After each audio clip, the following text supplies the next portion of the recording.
Ladies and gentlemen, please welcome to the stage, Jim McNiel.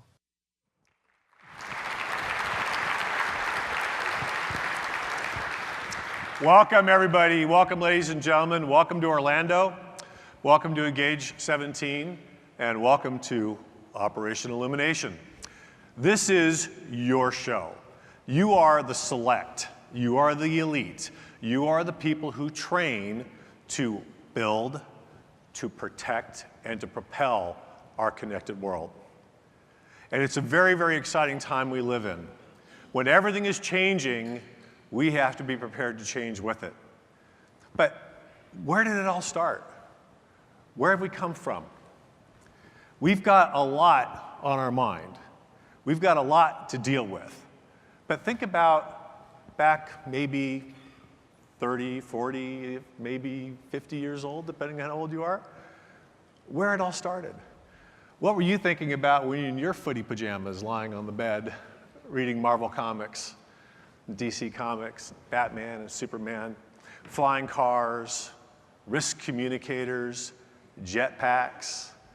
It was a pretty exciting time to dream about going to the moon, about computers that could actually talk, about video telephones. We had a lot going on back then, but we have a lot more going on now. We have autonomous vehicles. We're going to be floating to work someday. All of these things were imagined by Clark, by Heinlein, Asimov, Bradbury. But did any of them think about the internet? Did any of them anticipate what our world would look like when we connect 3.5 billion people around the globe? And if they did they imagine that possibly this global connected society would be battling to protect itself? You know, Juniper Networks calculated that by 2016, in that year, we lost about $500 million to cybercrime. The forecast, because of the amount of consumer data and corporate data that's out there on the web, is increasing exponentially, that number is going to grow to $2.1 trillion in 2020. This is a reality. We created this great system, and then we built viruses and malware to mess with it.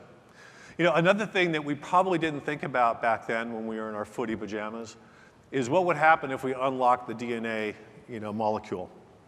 You know, what happens if we get to those 3 billion DNA base pairs and understand what it means?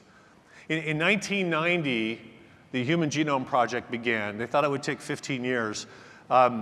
Unlike so many other government programs, it actually came in under time and under budget. In 2003, we unlocked the human genome. It cost a mere $2.3 billion. Now today, any of you can spit in a tube and send it to 23andMe or Veritas or Illumina, and you can get your whole genome sequenced. It's $199. It's a pretty good deal considering $2.3 billion to $199. But why do I bring this up? Why does 23andMe want to collect your genetic data, which they've just now been authorized by the FDA to do so and give you like 36 different tests about whether or not you have a propensity for Alzheimer's or breast cancer? Anne Wojcicki, who is the co-founder and former spouse of Sergey Brin, is the CEO of 23andMe.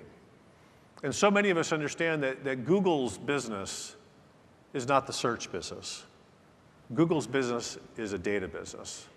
We spend a lot of money at NETSCOUT buying data from Google every year so I can learn more about all of you. That's what 23andMe is up to. They now have 2 million individuals inside their database, so they're not going to make money selling $199 DNA kits. They're going to make money selling that data to pharma. They have 30 life sciences partnerships right now, and they ultimately want to have all of you in their database. When we think about what happens to the web and how that's working, what happens when our personal data, our real personal data, our healthcare, our human genome ends up in the web? is something that a lot of us haven't really taken the time to consider. Another thing that we probably didn't think about in terms of DNA is what happens if you take bioluminescent jellyfish and you splice it into a poplar tree on Los Robles. You know, all of our carrier friends here who've been to Mobile World Congress and walked down that street may be surprised in a few years to have all those leaves glow on their own and become organic streetlights. But don't stop there. Synthetic biology is changing a lot of stuff. Stanford University researchers have taught a mushroom how to be a chair. They're feeding it fibrous material and it's growing and it's building building blocks and pieces of furniture. And their goal is to do microelectronics. So someday you may not have an apple in your pocket, you may have a mushroom. So what happens is as technology gets more sophisticated and as we explore all these new areas, there are things that are kind of uncertain, and it changes our threat level because we don't always anticipate how things are going to be used. And how do you get in front of this stuff? I mean, has anyone thought about what happens when Budweiser starts driving down the highway with a truck of 50,000 cans of Bud without a driver? It's already happened. 120-mile beer run. Otto, the autonomous truck company, which was spun out of Google Car, or I should say escaped out of Google Car, now owned by Uber, is driving 18-wheelers without humans. And it doesn't stop there, because while that beer may get to the distribution center, it's not doing you any good until it's in your hand. Well, 7-Eleven's prepared to take care of that, because last year they did 77 deliveries in Reno. They beat Amazon, they beat Walmart. They are in the business of flying Slurpees to your house. Your hot dog, your medicine, maybe someday your beer, I don't know, maybe liquor laws will stop that. But there's a lot of data that's going to be involved in making this thing work properly. And there's a lot of things that can go wrong. And there are things that we're not necessarily thinking about. But when you think about robotics, and you think about autonomous vehicles, again, it's all about the data. Sebastian Thrun, who is the founder of Google Car, or the inventor of the Google Car, said famously in our movie Lo and Behold, that the great thing about autonomous vehicles is that every new car is as smart as everyone before, because all of the collected knowledge of how to go around a corner or avoid a squirrel is in every newborn car. This same model has been adopted by Telex in their Million Object Challenge, so that as every robot learns a new process or procedure, every robot that's part of that cloud immediately understands it and knows it. Now think about what this means. This is the law of accelerating returns. This is accelerated learning. Everything we talked about with DNA is all because of Moore's law and compute and bandwidth. Robotics, it's the same thing. We have this massive computer around the planet and these cloud systems that are going to enable us to process data so much faster than ever before. It's changing our world. We're living in a very, very exciting time right now. And the question is, how do we manage it? Right now, we have two amazing entrepreneurs trying to figure out how to get to Mars. Elon Musk and Jeff Bezos both figured out that, well, a good way to get there is to stop throwing away rockets. NASA's been throwing away rocket boosters for years, but Elon Musk isn't. He'll take that Falcon 5 rocket booster and land it robotically onto a robotic drone and save himself $60 million. And why is that important to us? Well, it's important to us because he's going to use that system to launch 4,658 low Earth orbit satellites and surround the entire planet with broadband wireless. And that's kind of interesting when we start talking about the Internet of Things, because depending on whose numbers you believe, there are a lot more points of power around our globe. Anything that's got a chip is going to have an IP address, and it's going to talk over the web, and that's going to change our threat meter. That's going to make things more complicated, because all of us in this room know that the Dyn DNS network was attacked by a botnet utilizing things, surveillance cameras. Well, we know that individual wearable devices are going to increase to 600 million in the next couple of years. We're also going to have sensors in the soil to determine moisture, which we do already. We're also going to have temperature sensors and thermostats and smart roads, smart cities. Who's going to change all the batteries?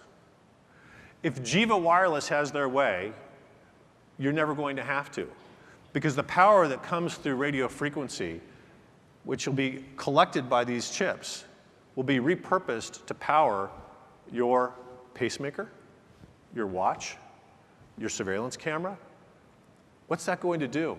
It's going to enable thing manufacturers to cover the planet in ways that we never possibly imagined. It's going to be a very, very different world.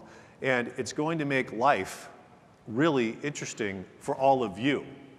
Because so much of what we do in this room is make sure that these things work the way we want them to. And one of the groups that's really responsible for this are all the carriers in the room who manage the globe's wireless networks. They point the antennas and they tune them so that you guys have the maximum signal possible. Do you know how they do that? By collecting the data that goes through that network and analyzing, can you hear me now? Can you hear me now? And determining what is the optimal way to tune that stuff up. But without the data, it's not possible. You know, we have the stock market that runs our system. You know, when S3 had a minor configuration error, the US banks lost $160 million in one day. Retail lost $150 million in one day. If they're not using the service assurance strategies that you guys are using, they fall into these problems. Without access to the data, they can't do the job correctly. The Department of Defense, in fact, specifically the Defense Directorate of Information Management, manages all of the Army bases, US Army bases, and all the installations. And when they were having rolling brownouts and they couldn't figure out what was blocking access to SAP, they brought in NETSCOUT. And problems that plagued them for months were resolved in 2 weeks. And they found out it was a load balancer, and they found out it was a misconfigured server. And all of you in the room know how that happens. You're 3 clicks away from being a hero if you have the data. And where do we need this kind of assurance more than in today's airline industry? I mean, just in the past year, Delta, Southwest, United were grounded because of IT issues. The Polish carrier LOT was grounded because of DDoS attacks. We have to get serious about this stuff. It's our infrastructure. And I'll tell you something, I know that I sleep better at night when I know that CSX, one of the largest freight carriers in the United States, which serves 2/3 of our nation, runs 1,400 individual rail lines, I mean, train sets every day, deliveries, can deliver a ton of cargo, 471 miles in a single gallon of diesel. I mean, these guys are really smart at what they do. And they have instituted positive train control using PacStar and NETSCOUT. So they know where those 1,400 trains are on any given day, how fast they're going, what kind of traffic they're going to experience, and they have control of that system. This is what we all need to be thinking about. When nefarious forces threaten your network, when you have to go to the cloud, when you have to figure out how to mix private and public, when you have to do hybrid, how are you going to do that without really good control of the data? Because what we're facing here as professionals is the biggest challenge of our entire career. We know, and we've talked about in previous years, that the S&P 500 is churning at the rate of about 75% per decade. That's what it was for the past 10 years. Every year, 15 companies fall out of the S&P 500. And why are they doing that? It's disruption, because there's 2 types of companies today. There are the disruptors and the disrupted. And so the question is, which one are you going to be?